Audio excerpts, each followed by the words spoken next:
ओम नमः शिवाय। ओम काली। तो मित्रों, काफ़ी लोग हमसे पूछते हैं कि क्या वशीकरण मंत्र होता है, क्या मोहिनी मंत्र होता है जिसके द्वारा आप अपने प्रयोग कर सकते हैं, लोगों को अपने अनुकूल बना सकते हैं। ऐसे कई तरह के प्रश्न आते हैं कि मोहिनी मंत्र होता क्या है, मोहिनी मंत्र को कैसे जपते हैं, मोहिनी मंत्र के क्या फ़ायदे हैं। आज हम आपको इसके बारे में बता देते हैं, लेकिन विधि और साधना बताने से पहले हम आपको सावधान करना चाहते हैं कि इन मंत्रों का गलत प्रयोग कदापि न करें, किसी के जीवन के साथ खिलवाड़ न करें। हाँ, यदि आप धर्मपरायण हो, कोई ऐसा मामला है जिसमें कि लोगों का भला होता हो, उनकी समस्या दूर होती हो, तब आप इसका इस्तेमाल कर सकते हैं। कई लोग ये भी पूछते हैं कि क्या यह मंत्र होता है या नहीं होता है, तो उनको हमारा जवाब है कि मोहिनी मंत्र होता है और यह बहुत प्राचीन काल से हमारे भारत में चला आ रहा है, इसका प्रयोग होता आ रहा है। अनेक हिंदू धर्म में ज्योतिष हैं, कुंडली विज्ञान है, हथरेखा विज्ञान है, धर्मशास्त्र, पुराण रहस्य और मंत्र रहस्य, शिव तंत्र और काली तंत्र समेत 12 विद्याएं हैं। हमारे पास ज्ञान की इतनी अपार संपदा मौजूद है कि पूरे विश्व में इसका कोई मुकाबला नहीं है। ठीक उसी प्रकार हिंदू धर्म में मोहिनी मंत्र और मोहिनी विद्या का भी प्रयोग प्राचीन काल से देखने को आ रहा है। पहले इसका प्रयोग देवता लोग किया करते थे, जिसके कुछ उदाहरण भी मैं आपको दूंगा। आपने एक कहानी सुनी होगी भस्मासुर की। भगवान शिव ने उसे तपस्या के बदले वरदान दिया था कि वह जिसके सिर पर हाथ रखेगा वह भस्म हो जाएगा, इसीलिए उसका नाम भस्मासुर पड़ा था। तो भस्मासुर को वरदान मिलने के बाद भगवान शिव के पीछे ही दौड़ पड़े कि उन्हीं के सर पर हाथ रख कर उन्हीं को भस्म कर दूं। अब भगवान विष्णु को मोहिनी विद्या का प्रयोग करना पड़ता है, जो कि भस्मासुर को मोहित कर लेते हैं और उसको खुद अपने ही सर पर हाथ रखने को मजबूर कर देते हैं, जिससे कि वह राक्षस भस्म हो जाता है। इसके अलावा जब देवताओं और दानवों का समुद्र मंथन में साथ हुआ था, तो उस समय भी झगड़े के समय भगवान विष्णु ने मोहिनी विद्या का प्रयोग किया था और दानवों के हाथ से अमृत कलश छीन लिया था।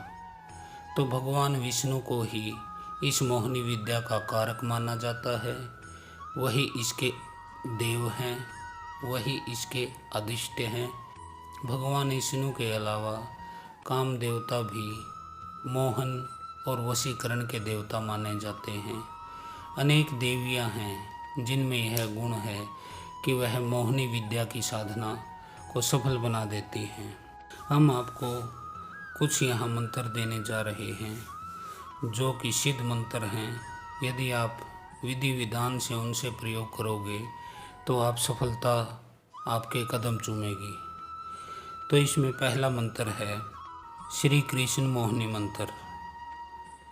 भगवान विष्णु के ही अद्वितीय अवतार श्री कृष्ण के रूप में जाना जाता है। यदि आप श्री कृष्ण मोहिनी मंत्र जानना चाहते हैं तो मैं आपको बता देता हूँ। यह एक चमत्कारिक मंत्र है, इसका प्रयोग थोड़ा ध्यान से कीजिएगा।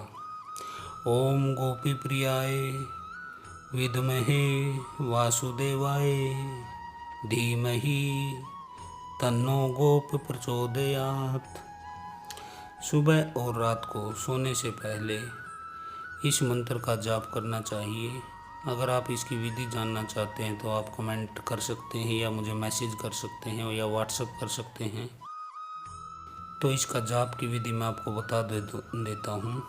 उस व्यक्ति का ध्यान करते हुए कम से कम 21 बार इस मंत्र का आपको जाप करना है, लेकिन पूर्ण विधि विधान आप मुझसे ले सकते हैं, क्योंकि गुरु वासनी या गुरु के आशीर्वाद बगैर आपको सफलता नहीं मिलेगी। और इसमें क्या क्या सामग्री रखनी है आपको, वो भी मैं आपको मैसेज के या व्हाट्सएप के माध्यम से बता सकता हूँ। इसके बाद आता है बंगाल मोहिनी मंत्र। बंगाल का जादू आपने सुना होगा, कामरूप कामाक्षा, ये शक्तिपीठ बंगाल में ही है। तंत्र के क्षेत्र में बंगाल एक उन्नत भूमि है। यहाँ पर देवी सती की, माता जगत जननी की योनि गिरी थी, जिससे यहाँ कामरूप और कामाक्षा ऐसे सिद्ध पीठ, शक्तिपीठ यहाँ पर स्थापित हैं, जहाँ पे आप अपनी साधना को सफल कर सकते हैं। तो बंगाल का जो मोहिनी मंत्र है वह मैं आपको बता देता हूँ। ओम दंडाय ओम महादंडाय स्वाहा। इस मंत्र का जाप शनिवार से शुरू करना चाहिए। यह बंगाल का मोहिनी वशीकरण मंत्र है। इसकी पूर्ण विधि आप मुझसे जान सकते हैं, मैं आपको व्हाट्सएप पर बता दूंगा। इसके बाद भद्रकाली मोहिनी मंत्र आता है। देवी भद्रकाली को तो आप जानते ही हो, वह बहुत चमत्कारिक माता है और इनके मंत्र उससे भी अधिक चमत्कारिक हैं। भद्रकाली सभी वशीकरण मंत्र और मोहिनी मंत्रों में सबसे अधिक प्रभावी है। तो इनका मंत्र किस प्रकार है। ओम ह्रीम ह्रीम ह्रीम अमुक वश करु कुरु स्वाहा। ये इनका मंत्र है। ये बहुत चमत्कारिक मंत्र है। इसका जाप यदि आप करते हैं तो बहुत जल्दी परिणाम आपको मिलते हैं। इसमें अमुक के स्थान पर आपको उस व्यक्ति का नाम लेना है जिस पर आपको प्रयोग करना है। इसकी विधि भी हम आपको बता सकते हैं। तो ये थे आज के कुछ वशीकरण मंत्र, जिनके प्रयोग करके आप अपने जीवन को अनुकूल बना सकते हैं। यदि ऑफिस में आपका बॉस तंग कर रहा है, पति पत्नी में झगड़ा होता है, कलह होता है, घर में क्लेश होता है, कोई रिश्तेदार आपसे नाराज़ हो गया है, झूठी बातों को किसी ने उनको बोल दिया आपके विषय में और वह आपसे नाराज़ है, आपका कोई मित्र है जो कि आपसे नाराज़ है किसी गलत कारण की वजह से, तो इनमें कई जगह आप इसका इस्तेमाल कर सकते हैं। और अंत में हम फिर से आपको चेतावनी देते हैं कि इसका प्रयोग किसी गलत उद्देश्य के लिए न करें। इसका प्रयोग केवल उन उद्देश्यों के लिए करें जिससे कि जन कल्याण, समाज का भला हो, देश धर्म का भला हो। यह साधना उन लोगों के लिए भी अच्छी रहती है जो कि वक्ता बनना चाहते हैं, जिनको स्टेज पर प्रोग्राम करने हैं, या फिर कोई नेता लीडर बनना चाहता है, चुनाव लड़ने हैं, जनता के बीच लोकप्रिय होना है, या फिर कोई अभिनेत्री और अभिनेता बनना चाहता है, या कोई गायक बनना चाहता है, या कोई नृत्यक बनना चाहता है। उनके लिए मोहिनी साधना बहुत ही महत्वपूर्ण है। यदि वो मोहिनी साधना करें तो जल्दी से जल्दी जीवन में सफल हो सकते हैं। तो आज के लिए इतना ही। हर हर महादेव। ओम काली।